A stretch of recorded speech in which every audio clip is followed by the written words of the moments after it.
ओम नमः भगवते वासुदेवाय। प्रिय भक्तों, क्या आपने कभी सुना है कि चैत्र एकादशी यानी कामदा एकादशी की एक दिव्य कथा सुनने भर से जीवन की हर मनोकामना पूरी हो जाती है। प्रिय भक्तगण, एकादशी की इस पावन कथा को सुनने से पहले एक पल रुककर अपने मन को शांत कर लीजिए, क्योंकि आज आप कोई साधारण कथा नहीं सुनने वाले। आज आप उस दिव्य सत्य को सुनने वाले हैं जिसे सुनने भर से मनुष्य के जीवन में वर्षों से जमा पाप, दुख और दुर्भाग्य स्वयं ही पिघल कर मिट जाते हैं। कहा गया है कि एकादशी का दिन भगवान विष्णु और माता लक्ष्मी का दिन है। वह प्रभु जो अपने भक्तों के लिए असंभव को भी पल भर में संभव कर देते हैं। प्रिय श्रोताग, जिस कथा को मैं आपको सुनाने जा रहा हूँ, वह युगों के अनुभव, ऋषियों की तपस्या और भक्ति की ज्वाला से जन्मी है। इसे केवल सुनना भर नहीं है, इसे आत्मा से महसूस करना है, क्योंकि एकादशी की कथा अपने भीतर वह शक्ति रखती है जो मनुष्य की किस्मत को पलट दे, बुरे ग्रहों का प्रभाव मिटा दे और उस व्यक्ति के जीवन में प्रकाश का द्वार खोल दे, जिसे लगता है कि उसके जीवन में बस अंधेरा ही अंधेरा है। बहुत से लोग अपने जीवन में बार बार परेशानियों से घिर जाते हैं। कभी धन की कमी, कभी परिवार में कमा, कभी मन में चिंता, कभी अचानक आई बाधाएं। लोग समझ नहीं पाते कि आखिर इन दुखों का कारण क्या है, लेकिन हमारे धर्म ग्रंथों में साफ कहा गया है कि जब मनुष्य अनजाने पाप, क्रोध और अहंकार से घिर जाता है तो उसकी किस्मत पर छाया पड़ जाती है। ऐसे समय में भगवान विष्णु का स्मरण, उनका नाम और उनकी कथा मनुष्य को उस अंधकार से निकालकर उजाले की ओर ले जाती है। एकादशी को श्रद्धा पूर्वक कथा सुनने का फल इतना महान माना गया है कि देवता भी इस दिन अपने भक्तों को विशेष आशीर्वाद देते हैं। जो व्यक्ति पूरी भक्ति के साथ इस कथा को सुनता है, उसके चारों ओर एक अदृश्य कवच बन जाता है।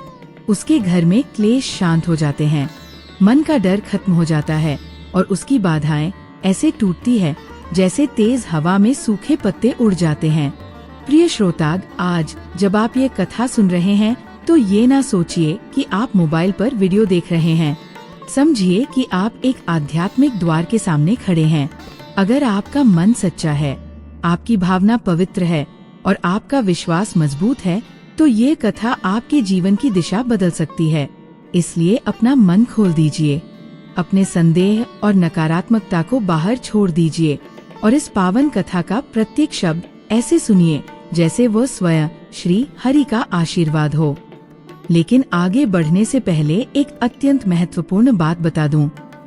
हमारे प्राचीन ग्रंथों में विशेष रूप से एकादशी व्रत के संदर्भ में बताया गया है कि जो व्यक्ति किसी भी पवित्र कथा को बीच में छोड़ देता है, वह न केवल पुण्य से वंचित रहता है, बल्कि अधूरा ज्ञान उसे उसके मार्ग से भटका सकता है। भगवान विष्णु उसी के जीवन में चमत्कार करते हैं जो श्रद्धा से कथा को पूरा सुनता है। इसलिए आपसे विनम्र निवेदन है कि इस मंगलमय कथा को अंत तक अवश्य सुने। प्राचीन भारतवर्ष के आंचल में बसा एक अत्यंत सुंदर और मनोरम गांव था, शिल्पग्राम। ये गांव नहीं बल्कि प्रकृति की गोद में बसा एक स्वर्ग था। चारों ओर मखमली हरियाली की चादर बिछी थी, जहाँ सुबह की पहली किरण जब पैरों की पत्तियों से छनकर आती थी तो ऐसा लगता था मानो आकाश से सोना बरस रहा हो। गांव के एक ओर कलकल करती एक पवित्र नदी बहती थी, जिसका जल इतना निर्मल था कि उसमें आकाश का नीला रंग साफ झलकता था। गांव के बीचों बीच भगवान विष्णु का एक प्राचीन मंदिर था, जिसकी ध्वजा हमेशा हवा में लहराती रहती थी, मानो पूरे गांव को अपनी सुरक्षा का आश्वासन दे रही हो। इसी अत्यंत सुंदर गांव के एक कोने में एक छोटी सी कच्ची झोपड़ी थी। ये झोपड़ी टूटी फूटी जरूर थी, लेकिन इसकी दीवारों पर गोबर से लिपाई की गई थी और द्वार पर माता लक्ष्मी के स्वागत के लिए छोटे छोटे चरणों के चिन्ह बने थे। यहाँ रहता था एक गरीब किसान रामदीन और उसकी पत्नी सरोज। रामदीन एक ऐसा व्यक्ति था जिसका हृदय स्वर्ण के समान शुद्ध था। उसके चेहरे पर सादगी थी और आंखों में भगवान विष्णु के प्रति अटूट विश्वास। लेकिन समय का चक्र ऐसा घूमा कि रामदीन के जीवन में दरिद्रता ने अपने पैर पसार लिए थे। कभी उसके पास भी लहलहाते खेत हुआ करते थे, लेकिन लगातार सूखे और कुछ दुर्भाग्यपूर्ण घटनाओं ने उसे दाने दाने को मोहताज कर दिया था। उसके हाथों की रेखाएं मेहनत करते करते घिस चुकी थी। उसके फटे हुए कुर्ते और धूल से सने पैरों को देखकर कोई भी कह सकता था कि इस इंसान ने संघर्ष की कितनी लंबी लड़ाई लड़ी है। रामदीन की पत्नी सरोज साक्षात धैर्य की मूरत थी। गरीबी ने उसके चेहरे की चमक तो छीन ली थी, लेकिन उसकी भक्ति को कम नहीं कर पाई थी। वह फटी हुई साड़ी को बार बार सिलकर पहनती, लेकिन कभी रामदीन से कोई शिकायत नहीं करती थी। वह जानती थी कि उसके पति दिन भर दूसरों के खेतों में पसीना बहाते हैं ताकि 2 वक्त की रोटी का इंतजाम हो सके, लेकिन कई बार किस्मत इतनी निर्दयी होती थी कि रामदीन खाली हाथ घर लौटता था। उस दिन की दोपहर बहुत ही बोझिल थी। सूरज अपनी पूरी तपिश बिखेर रहा था। रामदीन खेत की एक मेड़ पर बैठा अपनी सूखी फटी हुई जमीन को देख रहा था। उसके पास हल चलाने के लिए बैल नहीं थे और न ही बीज खरीदने के लिए पैसे। उसकी आंखों में आंसू की एक बूंद चमकी और जमीन की सूखी दरार में समा गई। उसे याद आया कि घर में सरोज ने सुबह से कुछ नहीं खाया है। रसोई का चूल्हा पिछले 2 दिनों से ठंडा पड़ा था। मटके में केवल पानी था और डिब्बों में केवल खालीपन। रामदीन का गला रंध गया। उसने आसमान की ओर हाथ उठाकर कहा, हे नारायण, क्या मेरी भक्ति में कोई कमी रह गई? क्या मेरा परिश्रम पर्याप्त नहीं है? मैं भूखा रह सकता हूँ प्रभु। लेकिन सरोज का मुरझाया हुआ चेहरा अब और नहीं देखा जाता। वह मुझसे अपना दुख छिपाती है, पर उसकी आंखों की गहराई मुझे सब बता देती है। क्या इस शिल्प ग्राम की सुंदरता में मेरे लिए केवल कांठे ही लिखे हैं? शाम ढलने लगी थी।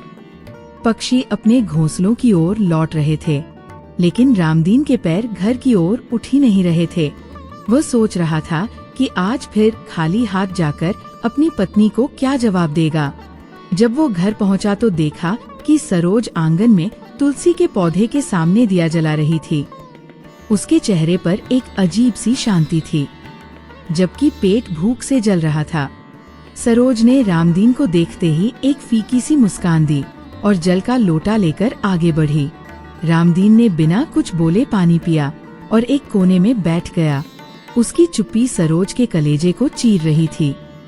सरोज उसके पास बैठी और धीमे स्वर में बोली, स्वामी, आप इतना परेशान क्यों होते हैं? दुख और सुख तो जीवन के 2 किनारे हैं। अगर आज अंधेरा है तो कल सवेरा भी होगा। हमारे विष्णु जी हमें कभी अकेला नहीं छोड़ेंगे।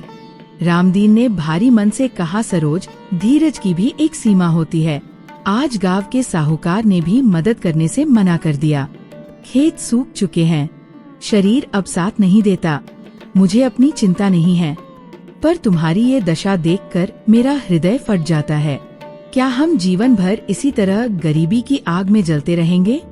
सरोज की आंखों में भी आंसू आ गए, लेकिन उसने उन्हें पोंछते हुए कहा, स्वामी, सुना है कि चैत्र मास की एकादशी आने वाली है। जो व्यक्ति इस दिन सच्चे मन से भगवान विष्णु और माता लक्ष्मी का स्मरण करता है, उसके सारे पाप और कष्ट मिट जाते हैं। चलिए, हम भी इस बार पूरे नियम से ये व्रत करेंगे। शायद हमारी करुण पुकार बैकुंठ तक पहुंच जाए। रामदीन ने सरोज की ओर देखा। उसकी आंखों में आशा की एक छोटी सी किरण अभी भी जीवित थी। उस रात वे दोनों आधे पेट पानी पीकर सो गए, लेकिन उनके मन में एक संकल्प जन्म ले चुका था। पर उन्हें क्या पता था कि भगवान उनकी परीक्षा अभी और लेने वाले हैं। गरीबी का वह पहाड़ इतना ऊंचा था कि उसे पार करना आसान नहीं था। अगले ही दिन गांव में एक ऐसी घटना घटी जिसने रामदीन और सरोज के धैर्य को झकझोर कर रख दिया। प्रिय श्रोता, गरीबी की मार कितनी भयानक होती है, ये उस दिन रामदीन के चेहरे पर साफ दिख रहा था। अगले दिन की सुबह जब सूरज की पहली किरण ने शिल्पग्राम की गलियों को छुआ तो रामदीन के मन में एक नई उम्मीद जागी थी। उसने सोचा कि शायद आज किसी के खेत में मजदूरी मिल जाए। शायद आज वो अपनी सरोज के लिए एक मुट्ठी अनाज घर ले जा सके। वह अपनी फटी हुई अंगूछा कंधे पर डालकर घर से निकला। उसके पैर कमजोरी से कांप रहे थे, क्योंकि पिछले कई दिनों से उसके पेट में अन्न का एक दाना भी नहीं गया था। केवल पानी पीकर वो अपनी भूख को शांत करने की कोशिश कर रहा था। रामदीन चलते चलते गांव के बड़े साहूकार के द्वार पर पहुंचा। साहूकार का विशाल घर और उसके सामने खरा अनाज का ढेर देखकर रामदीन की आंखों में चमक आ गई। उसने बड़ी विनम्रता से हाथ जोड़कर और झुककर साहूकार से कहा, मालिक, आज चैत्र मास का पावन समय चल रहा है। मेरे घर में चूल्हा नहीं जला है। अगर आप मुझे आज कोई भी काम दे दें तो बड़ी कृपा होगी। बदले में आप मुझे बस थोड़ा सा अनाज दे दीजिएगा ताकि मैं अपनी पत्नी का पेट भर सकूं। लेकिन साहूकार का दिल पत्थर का था। उसने रामदीन की ओर घृणा भरी नजरों से देखा और हंसते हुए बोला, अरे ओ रामदीन, तू तो खुद एक अभागा है। तेरी छाया भी जिस खेत पर पड़ती है वहाँ सूखा पड़ जाता है। तुझे काम देकर मैं अपना नुकसान क्यों करूं? भाग यहाँ से, मेरे पास फालतू अनाज नहीं है। साहूकार के ये शब्द रामदीन के कान में पिघले हुए शीशे की तरह उतरे। उसका आत्मसम्मान बुरी तरह आहत हुआ। उसकी आंखों के सामने अंधेरा छा गया। वह बिना कुछ बोले वहाँ से हट गया। रास्ते भर वह यही सोचता रहा कि क्या सच में वह इतना अभागा है? क्या उसकी भक्ति और उसकी ईमानदारी का कोई मूल्य नहीं? वह चलते चलते एक पुराने पीपल के पैर के नीचे बैठ गया। उसकी सांसें तेज चल रही थी और कलेजा धक धक कर रहा था। उसे अपनी भूख की चिंता नहीं थी। उसे तो उस सरोज की चिंता थी जो घर पर उसकी राह देख रही होगी। इधर घर में सरोज की हालत और भी खराब थी। भूख के मारे उसका शरीर निढाल हो चुका था। वह बार बार उठने की कोशिश करती, लेकिन सिर चकराने लगता और वह वहीं गिर पड़ती। उसने आंगन में रखे मटके को देखा जो खाली था। उसने सोचा कि क्यों ना वह पास के जंगल से कुछ लकड़ियां ही बीन लाए, शायद उन्हें बेचकर कुछ मिल जाए। लेकिन उसके पैरों में इतनी जान भी नहीं बची थी। वो घिसटते हुए अपनी तुलसी मैया के पास पहुंची और करुण स्वर में बोली, है माता लक्ष्मी, क्या आप अपनी इस बेटी की पुकार नहीं सुन रही हैं? क्या प्रभु विष्णु के दरबार में हमारी अर्जी नहीं पहुंच रही? माँ, आज अगर कुछ नहीं मिला तो शायद मेरे स्वामी टूट जाएंगे। उनके विश्वास को बचा लो माँ, उनके विश्वास को टूटने मत देना। शाम होते होते रामदीन घर लौटा। उसके हाथ खाली थे, लेकिन उसकी आंखों में बेबसी के आंसू थे। सरोज ने उसे देखते ही समझ लिया कि आज भी किस्मत ने साथ नहीं दिया। रामदीन ने सरोज के सामने घुटने टेक दिए और फूट फूट कर रोने लगा। वह बोला, सरोज, मैं हार गया। मैं एक असफल पति हूँ। मैं तुम्हें 2 वक्त की रोटी भी नहीं दे पा रहा। सब मुझे अभागा कहते हैं। शायद भगवान भी हमसे रूठ गए हैं। सरोज ने कांपते हाथों से रामदीन का सिर सहलाया और रुंधे हुए गले से कहा, स्वामी, ऐसा मत कहिए। मनुष्य की हार तब नहीं होती जब उसके पास धन नहीं होता। हार तब होती है जब वह अपना विश्वास खो देता है। कल चैत्र एकादशी है। ये वह दिन है जब श्री हरि स्वयं पृथ्वी पर अपने भक्तों के दुख हरने आते हैं। हम कल उपवास रखेंगे, केवल जल पीकर रहेंगे और उनकी कथा सुनेंगे। देखिएगा, वो हमें इस दलदल से जरूर निकालेंगे। उस रात शिल्पग्राम के उस टूटे हुए घर में भूख का तांडव था। रामदीन और सरोज एक दूसरे का हाथ थामे लेटे थे। पेट की जलन उन्हें सोने नहीं दे रही थी। बाहर तेज हवाएं चल रही थी जो उनकी झोपड़ी की फूस को उड़ा ले जाने पर आमादा थी। हर आहट पर उन्हें लगता कि शायद कोई द्वार खटखटाएगा और मदद लेकर आएगा, पर वहाँ सन्नाटा और अंधेरे के सिवा कुछ न था। सरोज ने धीरे से कहा, स्वामी, क्या आपको याद है जब हमारी शादी हुई थी तब आपने कहा था कि हम साथ मिलकर हर सुख दुख झेलेंगे। आज वो समय आ गया है। इस गरीबी को हम अपनी भक्ति से जीतेंगे। रामदीन ने केवल एक गहरी आह भरी। उसे लग रहा था कि उसकी पत्नी का शरीर दिन ब दिन मिट्टी होता जा रहा है। उसकी हड्डियां उभर आई थी और चेहरा पीला पड़ चुका था। अगली सुबह चैत्र एकादशी की मंगल बेला थी। पूरे गांव में शंख और घंटों की आवाजें गूंज रही थी। संपन्न घरों में पकवान बन रहे थे, लेकिन रामदीन के घर में केवल भगवान का नाम गूंज रहा था। रामदीन और सरोज ने नदी में स्नान किया और गीले कपड़ों में ही मंदिर के बाहर खड़े हो गए। उनकी हैसियत नहीं थी कि वे मंदिर के अंदर जाकर कोई बड़ी पूजा कर सके, इसलिए वे बाहर धूल में बैठकर ही भगवान विष्णु और माता लक्ष्मी का ध्यान करने लगे। धूप तेज होने लगी थी। रामदीन का गला सूख रहा था और उसे चक्कर आ रहे थे। तभी वहाँ से गांव के कुछ लोग गुजरे जो उनका मजाक उड़ाने लगे। एक व्यक्ति बोला, देखो इन कंगालों को खुद के खाने को ठिकाना नहीं और चले हैं एकादशी का व्रत करने। भगवान भी धनवानों की सुनते हैं, तुम जैसों की नहीं।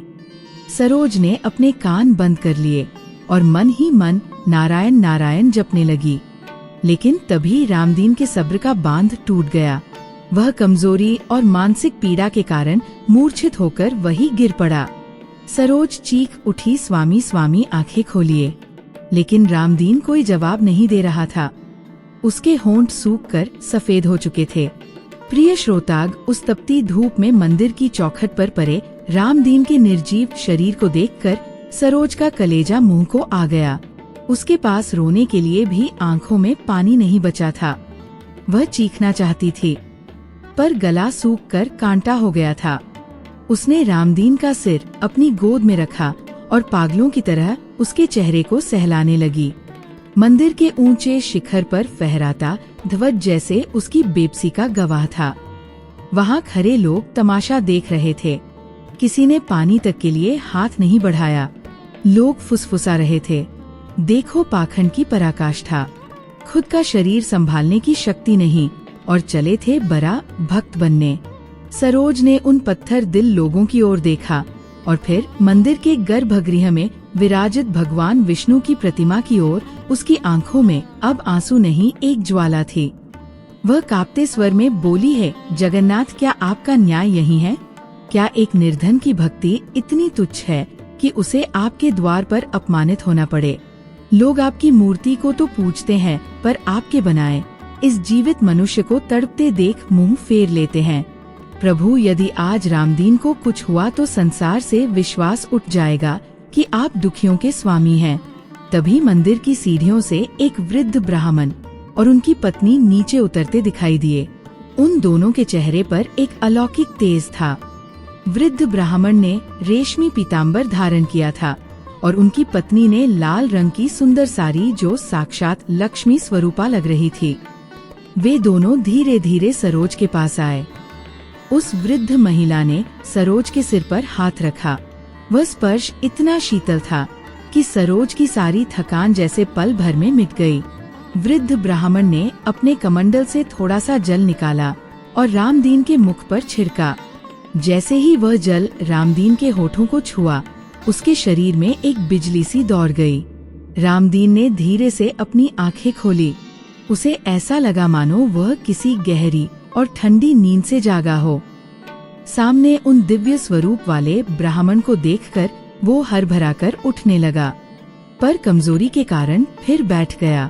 वृद्ध महिला ने अपनी पोटली से एक तुलसी का पत्ता निकाला और रामदीन को देते हुए कहा, पुत्र घबराओ मत, यह चैत्र एकादशी का प्रसाद है, इसे ग्रहण करो, तुम्हारी आत्मा को तृप्ति मिलेगी। रामदीन और सरोज ने वो तुलसी दल ग्रहण किया। उसे खाते ही उनके शरीर में न जाने कहां से अद्भुत ऊर्जा आ गई। भूख की वो असहनीय तरफ शांत हो गई और मन में एक असीम शांति छा गई। ब्राह्मण ने मुस्कुराते हुए कहा, रामदीन, तुम अपनी दरिद्रता से दुखी हो। याद रखना, प्रभु विष्णु उन्हीं की परीक्षा लेते हैं जिन्हें वे अपना सबसे प्रिय मानते हैं। सोने को भी कुंदन बनने के लिए आग में तपना पड़ता है। आज की ये एकादशी तुम्हारे जीवन का अंतिम कष्ट है, पर याद रहे, भक्ति में संदेह का कोई स्थान नहीं होता। जाओ, अपने घर जाओ और आज की रात अखंड दीप जलाकर विष्णु सहस्त्र नाम का पाठ करो। जो घटित होगा वह संसार के लिए मिसाल बनेगा।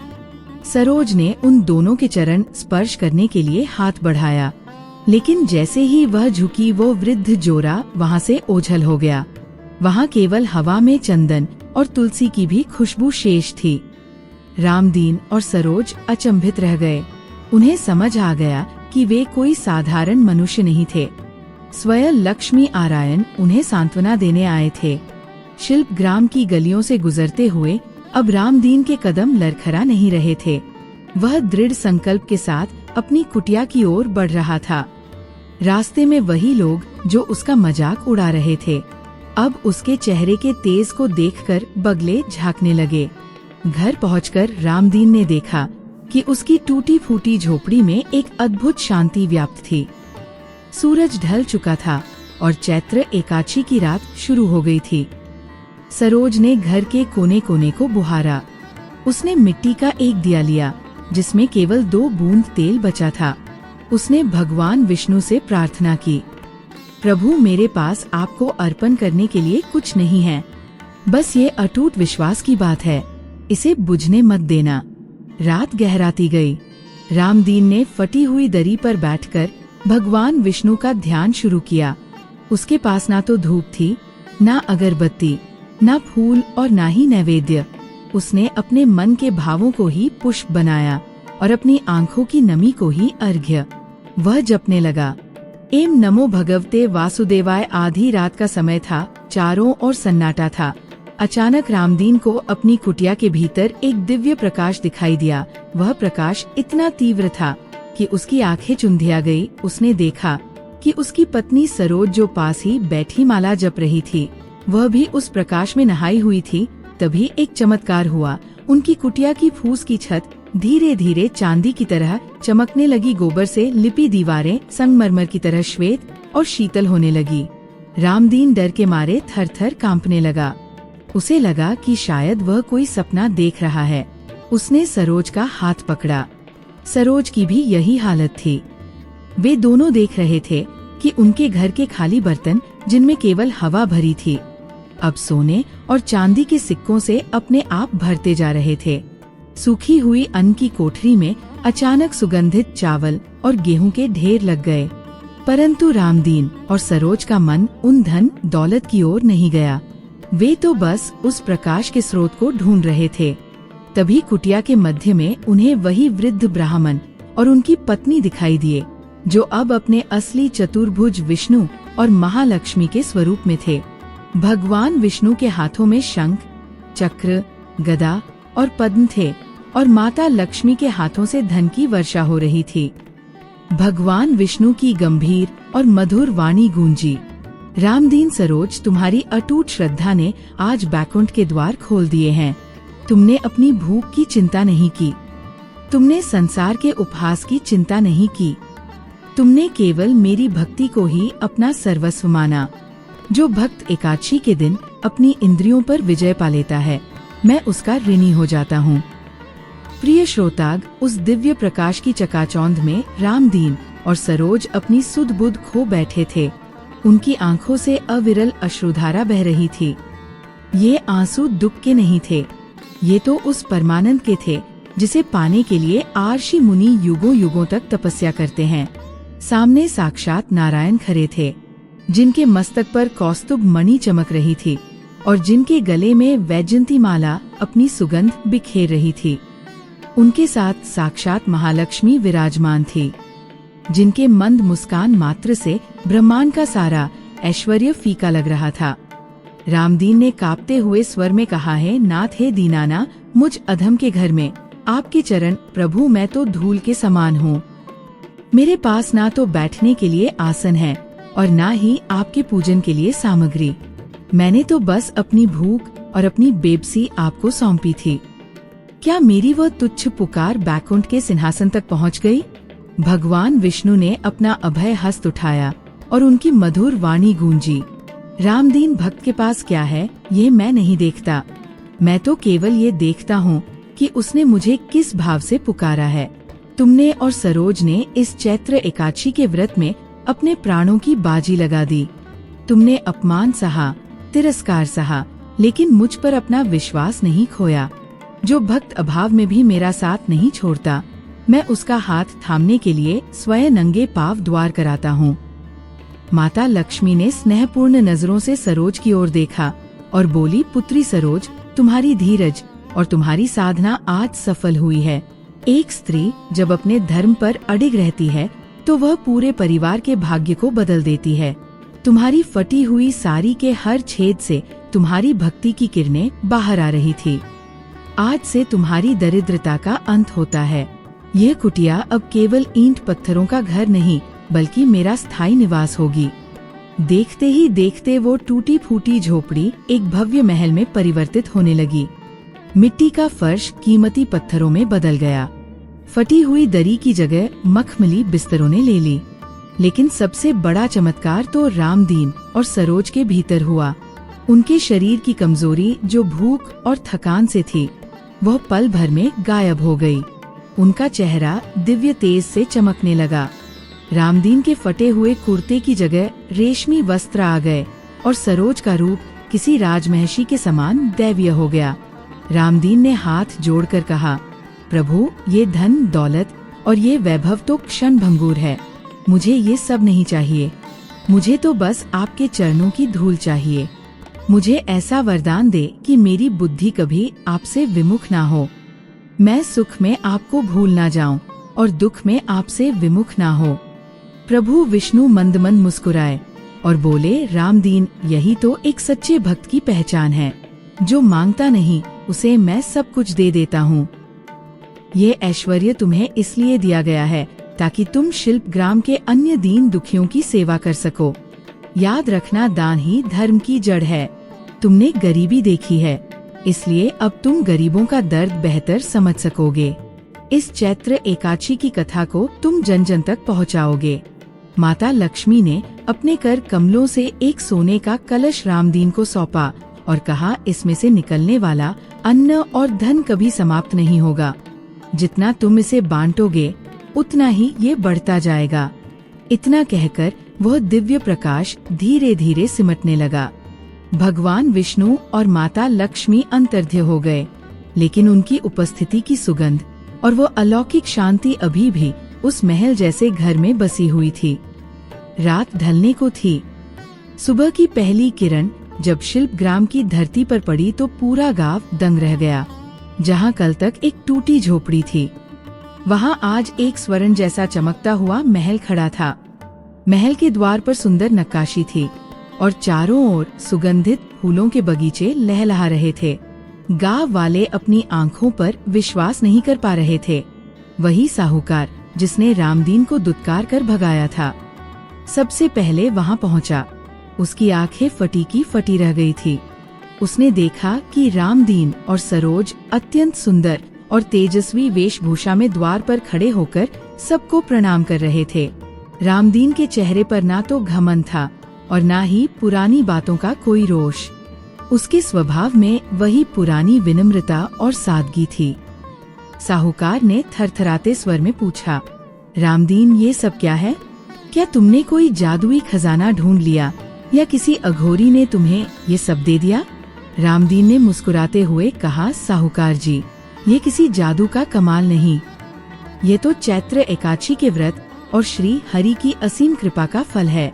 कल जब मैं आपके द्वार से खाली हाथ लौटा था तब मुझे लगा था कि सब खत्म हो गया, लेकिन प्रभु ने दिखाया कि जहाँ मनुष्य के सारे रास्ते बंद हो जाते हैं, वहाँ से उनका एक नया द्वार खुलता है। कल साक्षात नारायण और महालक्ष्मी मेरी इस कुटिया में पधारे थे। ये सुनते ही पूरे गांव में खलबली मच गई। लोग रामदीन के चरणों में गिरने लगे, लेकिन रामदीन ने सबको उठाकर गले लगाया। उसने घोषणा की कि आज से उसके घर के द्वार हर भूखे और जरूरतमंद के लिए खुले रहेंगे। उसने उसी दिन एक विशाल भंडारे का आयोजन किया, जहां 56 भोग तैयार किए गए थे। प्रिय श्रोता, जैसे जैसे दिन बीतते गए, शिल्पग्राम का स्वरूप ही बदल गया। रामदीन और सरोज के उस भव्य महल के द्वार अब 24 घंटे खुले रहते थे। जो भी भूखा आता उसे 56 भोग खिलाया जाता।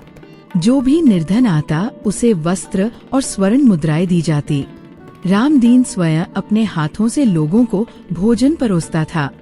उसके चेहरे पर वही पुरानी सादगी थी, वही करुणा थी।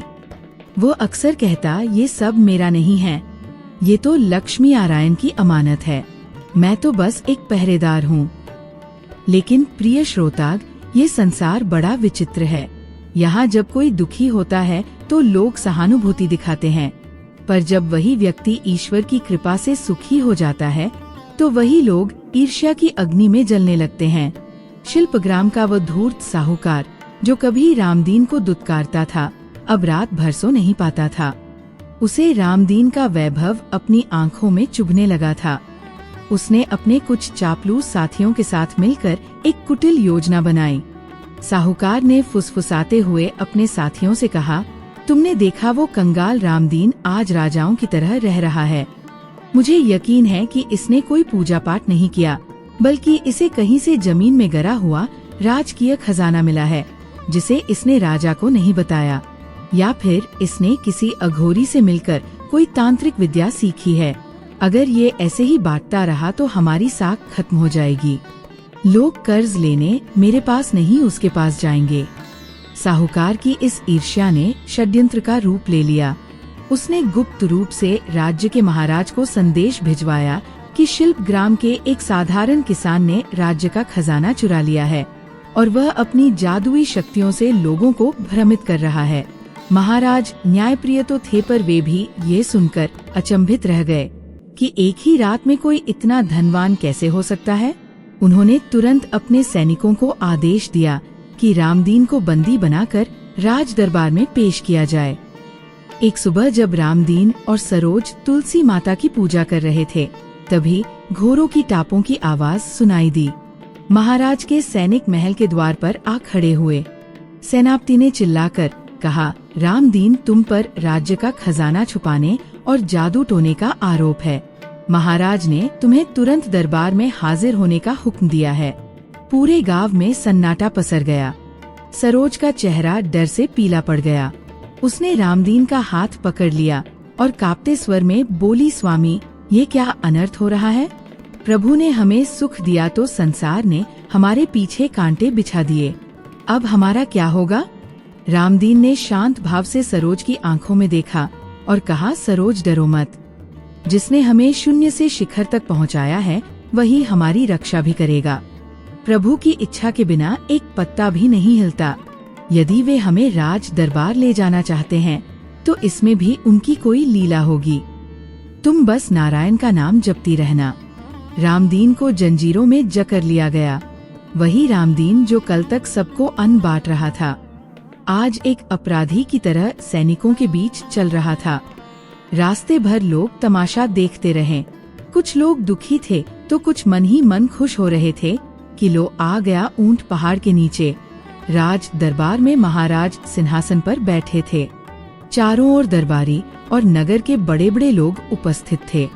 साहूकार भी वहां पहुंच गया था और अपनी मूंछों पर ताव देते हुए महाराज के कान भर रहा था। जब रामदीन को वहां लाया गया तो महाराज ने कर पूछा, रामदीन, तुम्हारे पास इतना अपार धन कहां से आया? क्या तुमने धरती से निकला खजाना राज्य को नहीं सौंपा? सच बताओ, वरना तुम्हें मृत्यु दंड दिया जाएगा। रामदीन ने अत्यंत विनम्रता से सिर झुकाया और कहा, महाराज, ना तो मैंने कोई चोरी की है और ना ही मुझे कोई गिरा हुआ खजाना मिला है। ये तो केवल चैत्र एकादशी के व्रत और भगवान विष्णु की करुणा का फल है। उन्होंने मुझ जैसे तुच्छ भक्त की लाज रखी है। महाराज हंसे और बोले, भक्ति से पुण्य मिलता है, पर रातों रात महल और सोने के कलश नहीं मिलते। यदि तुम सच्चे हो तो प्रमाणित करो। सुना है तुम्हारे पास एक ऐसा कलश है जो कभी खाली नहीं होता। यदि वो कलश यहाँ दरबार में भी चमत्कार दिखा दे तो मैं तुम्हें निर्दोष मान लूंगा, अन्यथा तुम्हें और तुम्हारी पत्नी को कारागार में डाल दिया जाएगा। साहूकार मन ही मन मुस्कुरा रहा था। उसे विश्वास था कि रामदीन यहाँ हार जाएगा, लेकिन रामदीन के मन में तो केवल नारायण का वास था। उसने अपनी आंखें बंद की और मन ही मन प्रार्थना की, हे केशव, आज मेरी प्रतिष्ठा की बात नहीं है, आज आपकी भक्ति की प्रतिष्ठा का प्रश्न है। इस राजा को और इस संसार को अपनी माया का बोध कराइए प्रभु। तभी दरबारी सैनिकों ने वो सोने का कलश वहाँ रखा जो वे रामदीन के घर से उठाकर लाए थे। महाराज ने आदेश दिया कि इस कलश से दरबार के सभी भूखे सैनिकों और नागरिकों को भोजन कराया जाए। साहूकार ने सोचा था कि कलश एक बार खाली होगा और रामदीन पकड़ा जाएगा, लेकिन प्रिय श्रोताग, नारायण की लीला अपरंपार है। उस छोटे से कलश से अद्भुत और सुगंधित पकवान निकलने लगे। एक एक करके सैकड़ों लोग भोजन करने लगे, पर कलश का अन्न कम होने का नाम ही नहीं ले रहा था। पूरे दरबार में ऐसी सुगंध फैल गई जो आज तक किसी ने नहीं सूंघी थी। जो भी वह अन्न खाता उसका मन तृप्त हो जाता और वह जय विष्णु के जयकारे लगाने लगता। महाराज स्वयं अपनी आंखों पर विश्वास नहीं कर पा रहे थे। उन्होंने देखा कि कलश से अब केवल अन्न ही नहीं बल्कि दिव्य स्वर्ण मुद्राएं भी गिरने लगी। देखते ही देखते राज दरबार का फर्श सोने के सिक्कों से भर गया। महाराज सिंहासन से नीचे उतर आए। उन्हें अपनी गलती का एहसास हो गया। महाराज ने रामदीन की जंजीरें अपने हाथों से खोली और उसके चरणों में गिर पड़े। वे बोले, हे महान भक्त, मुझे क्षमा करें। ईर्ष्यालु लोगों की बातों में आकर मैंने एक साक्षात देवता का अपमान किया है। आपका वैभव राजकीय नहीं ईश्वरीय है। तभी वहाँ साहूकार और उसके साथी थर-थर कांपने लगे। महाराज ने गरजकर सैनिकों को आदेश दिया, इस पापी साहूकार को तुरंत बंदी बना लो। जिसने एक सच्चे भक्त के खिलाफ षड्यंत्र रचा है उसे कठोरतम दंड मिलेगा। लेकिन रामदीन ने फिर से अपनी उदारता का परिचय दिया। उसने महाराज से प्रार्थना की, महाराज इन्हें दंड ना दें। ईर्ष्या भी अज्ञान का एक रूप है। इन्हें क्षमा कर दें ताकि इन्हें भी प्रभु की भक्ति का मार्ग मिल सके। रामदीन की ये महानता देखकर सबकी आंखों में आंसू आ गए। प्रिय श्रोताग, महाराज के दरबार से लौटकर जब रामदीन और सरोज अपनी कुटिया, जो अब एक दिव्य महल बन चुकी थी, वापस पहुँचे तो शिल्पग्राम का वातावरण ही बदल गया था। जो लोग कल तक उनके घर की ओर पीठ करके निकलते थे, आज वे उनकी एक झलक पाने के लिए घंटों प्रतीक्षा कर रहे थे। लेकिन रामदीन के मन में ना तो विजय का उत्साह था और ना ही महाराज द्वारा दिए गए सम्मान का अहंकार। उसका हृदय तो केवल उस करुणा में डूबा था जो प्रभु विष्णु ने उस पर बरसाई थी। रामदीन ने अपने महल के द्वार सबके लिए खोल दिए। उसने महल के सामने एक विशाल धर्मशाला और एक अत्यंत भव्य विष्णु मंदिर का निर्माण करवाया। उस मंदिर के शिखर पर लगा स्वर्ण कलश दूर दूर से आने वाले तीर्थयात्रियों को शांति का संदेश देता था। शिल्पग्राम अब केवल एक साधारण गांव नहीं रह गया था, वह एक पावन तीर्थ बन चुका था। रामदीन और सरोज स्वयं अपने हाथों से मंदिर की सफाई करते, भक्तों को जल पिलाते और चैत्र एकादशी के महात्म का प्रचार करते। परंतु प्रिय श्रोताग, इस सुख और वैभव के बीच भी रामदीन के भीतर एक टीस बाकी थी। वह अक्सर अपनी पत्नी सरोज से कहता, सरोज, ये धन, ये मानसान, ये भव्य महल, क्या ये सब हमें प्रभु से दूर तो नहीं कर देगा? मुझे डर लगता है कि कहीं मैं इस मायाजाल में फंसकर उस भूख को ना भूल जाऊं जिसने मुझे नारायण के चरणों तक पहुंचाया था। सरोज, जो साक्षात भक्ति की प्रतिमूर्ति थी, आंखों में आंसू भरकर कहती, स्वामी, जब तक हमारे हृदय में प्रभु का नाम और आंखों में दीन दुखियों के लिए आंसू है, तब तक कोई माया हमें छू नहीं सकती। प्रभु ने हमें ये सब भोगने के लिए नहीं बल्कि बांटने के लिए दिया है। समय का चक्र निरंतर चलता रहा। कई वर्ष बीत गए। रामदीन और सरोज अब वृद्ध हो चुके थे। उनके बाल चांदी की तरह सफेद हो गए थे और चेहरों पर झुर्रियों की लकीरें खिंचाई थी। लेकिन उनकी आंखों का तेज और भगवान विष्णु के प्रति उनकी निष्ठा आज भी वैसी ही अटूट थी। शिल्पग्राम के हर घर में अब एकादशी का व्रत रखा जाने लगा था। गांव में ना कोई भूखा सोता था, ना ही कोई बीमार बिना उपचार के रहता था। एक दिन जब चैत्र मास की वही पावन एकादशी फिर से आई, रामदीन ने अनुभव किया कि उसका अंत समय निकट है। उसके शरीर में अब वो ऊर्जा नहीं बची थी, लेकिन उसका मन पूरी तरह जागृत था। उसने सरोज को पास बुलाया और बहुत ही धीमी आवाज में कहा, सरोज, आज वही दिन है जब वर्षों पहले प्रभु ने हमारी झोपड़ी में कदम रखा था। आज मेरा मन कहता है कि मेरी यात्रा पूरी होने वाली है। मुझे उस मंदिर के गर्भगृह में ले चलो जहाँ मेरे प्राणेश्वर विराजते हैं। सरोज का हृदय कांप उठा, पर उसने धैर्य रखा। उसने रामदीन को सहारा दिया और धीरे धीरे मंदिर की ओर ले गई। मंदिर के भीतर धूप और चंदन की वही दिव्य सुगंध फैली हुई थी। रामदीन ने प्रभु विष्णु और माता लक्ष्मी की प्रतिमा के सामने माथा टेका। उसकी आंखों से अश्रुधारा बह निकली। उसने करुण पुकार की, हे प्रभु, आपने एक अभागे किसान को वो सब दिया जिसकी उसने कभी कल्पना भी नहीं की थी। आपने मेरा पेट भरा, मेरा सम्मान बचाया और मुझे अपनी भक्ति का दान दिया। अब इस देह का मोह छूट रहा है। मुझे अपनी शरण में ले लीजिए नाथ। मुझे बैकुंठ नहीं चाहिए। मुझे तो बस आपकी चरणों की वो धूल चाहिए जो मैंने उस दिन अपने मस्तक पर लगाई थी। तभी मंदिर के भीतर एक चमत्कार हुआ। बाहर तेज बिजली कड़की और मूसलाधार वर्षा होने लगी, मानो इंद्रदेव स्वयं इस महान भक्त का अभिषेक कर रहे हो। मंदिर के भीतर वही वृद्ध ब्राह्मण और ब्राह्मणी फिर से प्रकट हुए जिन्हें रामदीन ने वर्षों पहले देखा था। उनके चेहरे पर वही अलौकिक मुस्कान थी। वृद्ध ब्राह्मण ने अपना हाथ रामदीन के सिर पर रखा और कहा, रामदीन, तुम्हारी परीक्षा समाप्त हुई। तुमने धन पाकर भी अपना धर्म नहीं छोड़ा। तुमने सुख पाकर भी दुखियों का साथ नहीं छोड़ा। जो भक्त संसार के कोलाहल में भी मेरा स्वर सुनता है, मैं उसे अपनी गोद में स्थान देता हूँ। प्रिय श्रोताग, रामदीन का शरीर शांत होने लगा। उसकी आत्मा धीरे धीरे उस दिव्य प्रकाश में विलीन होने लगी। सरोज ने देखा कि रामदीन के चेहरे पर एक ऐसी शांति थी जो केवल परम तत्व को पाने वाले के पास होती है। सरोज ने भी हाथ जोड़े और प्रभु से प्रार्थना की कि उसे भी अपने पति के साथ उसी दिव्य धाम की ओर प्रस्थान करने की अनुमति दे। जैसे ही सरोज ने प्रभु के चरण छुए, मंदिर के भीतर एक दिव्य ज्योति जली और वह दोनों वृद्ध रामदीन और सरोज उसी क्षण अपनी पार्थिव देह त्याग कर दिव्य स्वरूप धारण कर बैकुंठ की ओर प्रस्थान कर गए। मंदिर में उपस्थित भक्तों ने देखा कि भगवान की प्रतिमा से 2 दिव्य फूल गिरे जो सीधे उन दोनों के शरीरों पर जा टिके। पूरा शिल्पग्राम उस दिन रो पड़ा। लोगों को लगा कि उनके सिर से पिता माता का साया उठ गया है, लेकिन रामदीन और सरोज ने जो शिक्षा दी थी वो आज भी शिल्पग्राम की हवाओं में गूंजती थी। उनकी यह कहानी केवल एक राजा और रंग की कहानी नहीं थी, बल्कि यह उस विश्वास की कहानी थी जो असंभव को संभव बना देता है।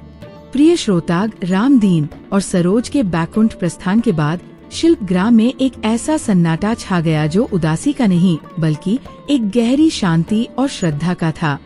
मंदिर के गर्भगृह में जहां उन दोनों के पार्थिव शरीर पुष्पों से ढके पड़े थे, वहां से 7 दिनों तक चंदन और पारिजात की दिव्य सुगंध आती रही। पूरे गांव ने मिलकर उनका अंतिम संस्कार एक उत्सव की तरह किया, क्योंकि वे मरे नहीं थे। वे तो मृत्यु पर विजय पाकर साक्षात मोक्ष को प्राप्त हुए थे। शिल्पग्राम का वह साहूकार जो कभी अहंकार और ईर्ष्या की आग में जलता था, अब पूरी तरह बदल चुका था। उसने अपनी सारी धन दौलत उस मंदिर के ट्रस्ट में दान कर दी और स्वयं मंदिर की सीढ़ियों पर बैठकर आने वाले भक्तों की सेवा करने लगा।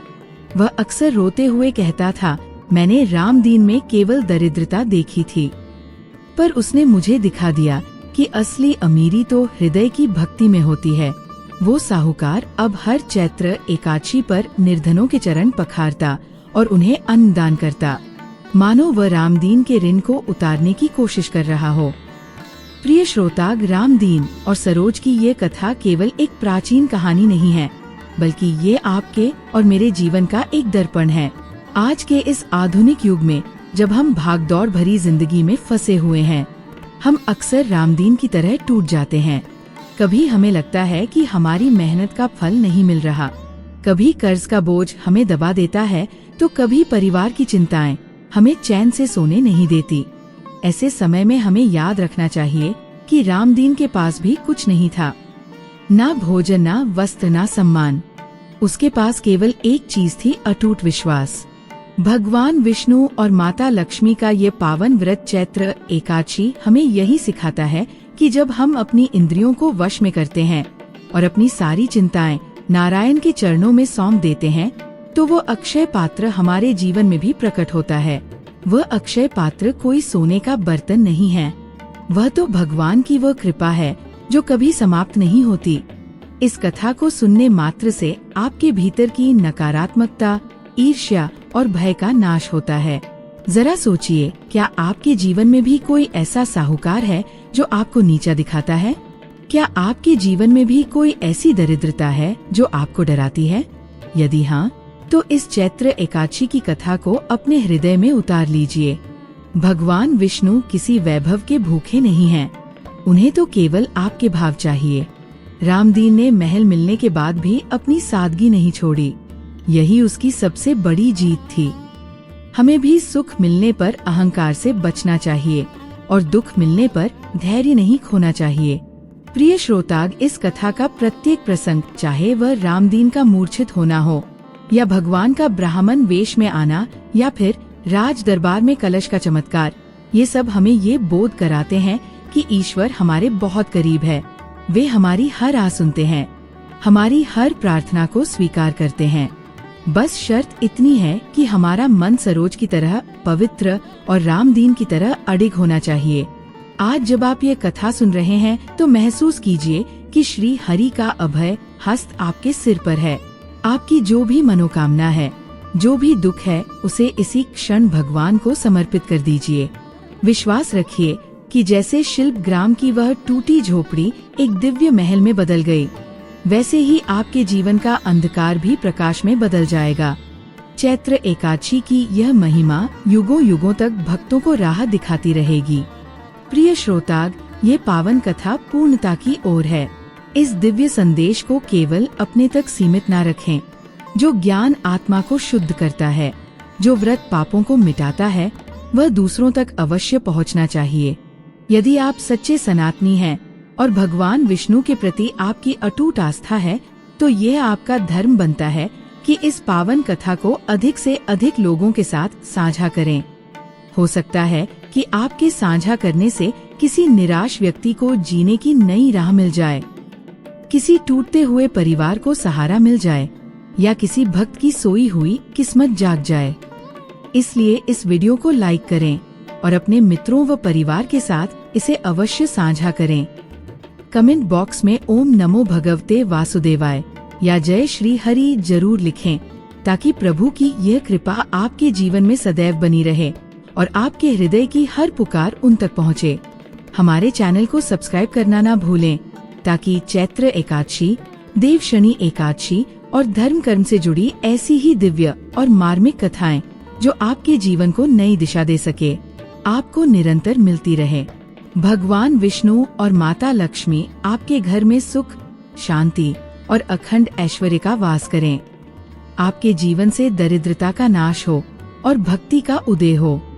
आइए एक बार फिर उस मंगलमय दृश्य का ध्यान करें जहां रामदीन और सरोज बैकुंठ की ओर जा रहे हैं, और हम भी उनके पद चिन्हों पर चलते हुए अपने जीवन को सार्थक बनाएं। श्रद्धा, धैर्य और विश्वास के साथ बोलिए, भगवान विष्णु और माता लक्ष्मी की जय।